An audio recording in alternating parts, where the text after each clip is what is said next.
কোথায় শালি বন্ধু আলহামদুলিল্লাহ ভালো আছি, তুই ভালো আছিস বন্ধু? আছি আলহামদুলিল্লাহ ভালো। তুমি কোন দিক থেকে এলে? কি আছে বন্ধু? কে এদিকে দে, এদিকে দে, এদিকে দে।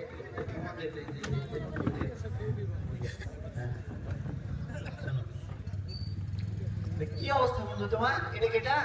এটা বেটা বন্ধু, তোমার সামনে ছেলে কত সোনার ছেলে রে, সোনার টুকরা ছেলে। তোমার সালাম সালাম কর। আসসালামু আলাইকুম। ওয়ালাইকুম আসসালাম। ভালো আছো? আপনি ভালো আছেন চাচা? আলহামদুলিল্লাহ ভালো। বলো। তো বন্ধু কি খবর তোর? কি খবর? খুব কষ্টের মধ্যে আছি। আমার ছেলেটা গেলে প্রচুর কষ্টের মধ্যে আছে। এই যে মনে আব্বা, হ্যাঁ হ্যাঁ ও আজান দিছে, চলেন নামাজ পড়ে আসি। ও বাবা তুমি যাও, এই যে কতদিন পর বন্ধুর সাথে আসছি। তুমি যাও না? তুমি যাও বাবা, আসছি। হ্যাঁ ঠিক আছে আব্বা, আসেন। আচ্ছা ঠিক আছে, যাও যাও বাবা যাও। হচ্ছে যে আমার ছেলেটা এই যে এলাকার সব খারাপ ছেলেপিলার সাথে ঘুরে বেড়িয়ে নষ্ট হয়ে গেছে একেবারে, গোটাই নষ্ট। তুই এত ভালো মানুষ, এত ছেলেটা এরকম হয়ে গেল। করবো রে, দুঃখের কথা। তুই বন্ধু মানুষ, তোর সামনে খুব কথা কাটা, খুব কষ্টের মধ্যে আছি। এই যে ছেলেপিলা কি কিনা ফ্রি ফায়ার উঠেছে, ফ্রি ফায়ার এগুলা লাইনে এরকম করে খালি কোথাকুতি করতে আছে, মার করতে আছে। এই কাজটা নিয়ে নেবে ও তো কই তো ছেলেটা ডাক দেখি দেখি দেখ একটা নমুনা দেখ। ডাক্তার সাহেব করে ভাই, আয় কই তুই? এদিকে এসে, এদিকে মার, মার, মার, মার, মার, মার, মার।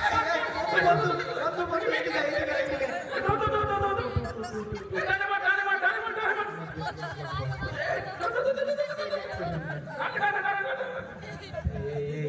শুন, তোর চাচা এসছে, আমার পুরানা কালের বন্ধু। তোর মনে নাই? তোর বয়স যখন 5 বছর, তখন তোকে আর বাড়ি বেড়াইতে লেগেছিল। বকে না তো, কাজের কথা বল। কি বেয়াদবটা হয়েছে, ছেলে গেলে আর পারিনি।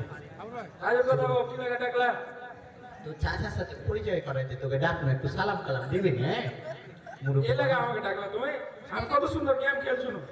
হ্যাঁ থাকো তোমরা। কি একটা অবস্থা, আল্লাহ। মার, মার, মার, মার, মার,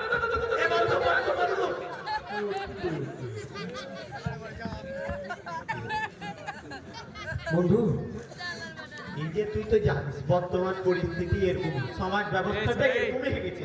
এই যে মারমার করতেই আছে।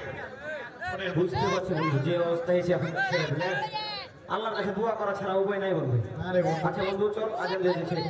এই ঝুঁকায় না, ঝুঁকায় না। আল্লাহর কাছে দোয়া করা ছাড়া আর কোনো উপায় নেই।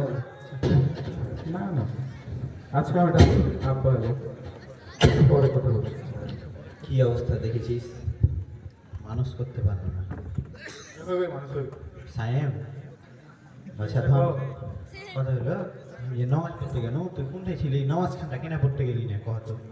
শোনো আব্বা, জ্ঞান দিও না বুঝছো, যথেষ্ট জ্ঞান আছে, সময় হলে পড়বো, এখনো তো মেলা বয়স পারে যে বক্র না তো যাও ওখান থেকে। আল্লাহ তাআলা পবিত্র কোরআনে বলছে, অমা খলাকুল জিন্না ওয়াল ইনসান ইল্লা লিয়াবুদুন। আমি মানব এবং জিন জাতিকে সৃষ্টি করেছি শুধুমাত্র আমার ইবাদত করার জন্য। আর তুই ইবাদত থেকে দূরে চলে যাচ্ছিস, কেমনটা লাগে বল কহতো? আরে আব্বা কোনো তো বয়স এখনো পড়ে আছে, সময় হলে নামাজ পড়ে যাও তো, বক্র না বাল কথা বলছি, মনে আছে বলছি ছেলেটা গেলে আর পারলো না। না কপাল, আল্লাহ। রাতে গেল, যাই ঘুমাই।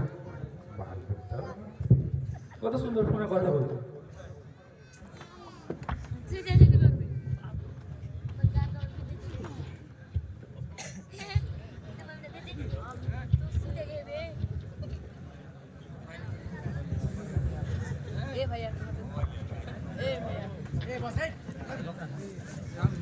না না না, আমাকে ছেড়ে দাও।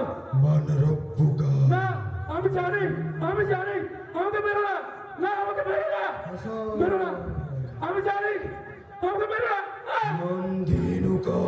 আমি জানি, আমাকে বেরো না, না আমি পড়ে যাচ্ছি, আমি পড়ে যাচ্ছি। আমি চিনি একে, এ আমার মায়ের আদর্শ, আমাকে বেরো না, না না আমি পড়ে যাচ্ছি, না না না না। বাবা বাবা বাবা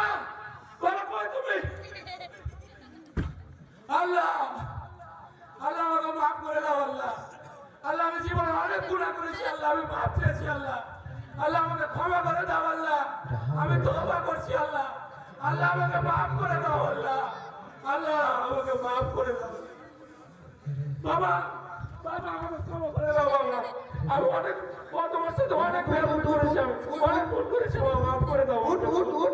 বাবা আমাকে মাফ করে দাও আল্লাহ কি তোকে হৃদয়ের দান করলো নাকি বাবা? বাবা, আমি সব ভুল বুঝতে পেরেছি বাবা, আমি আজকে থেকে নামাজ পড়বো বাবা, আমি সব আলহামদুলিল্লাহ, জোরে বলি আলহামদুলিল্লাহ। আল্লাহ আমার ছেলেটাকে হেদায়েত দান করেছে। আমিও আল্লাহর কাছে একটাই ফরিয়াদ করছি, এই সমাজে যে বাবা মারা আজকে এরকম সন্তানের জন্য কান্নাকাটি করছে, এই সন্তানগুলোকে যেন আল্লাহ তাআলা এভাবে হেদায়েত দান করে দেয়। আমরা সকলে বলি আল্লাহুম্মা আমিন। চল বাবা চল, আমি খুব খুশি হয়েছি আল্লাহ তোকে হেদায়েত দান করেছে।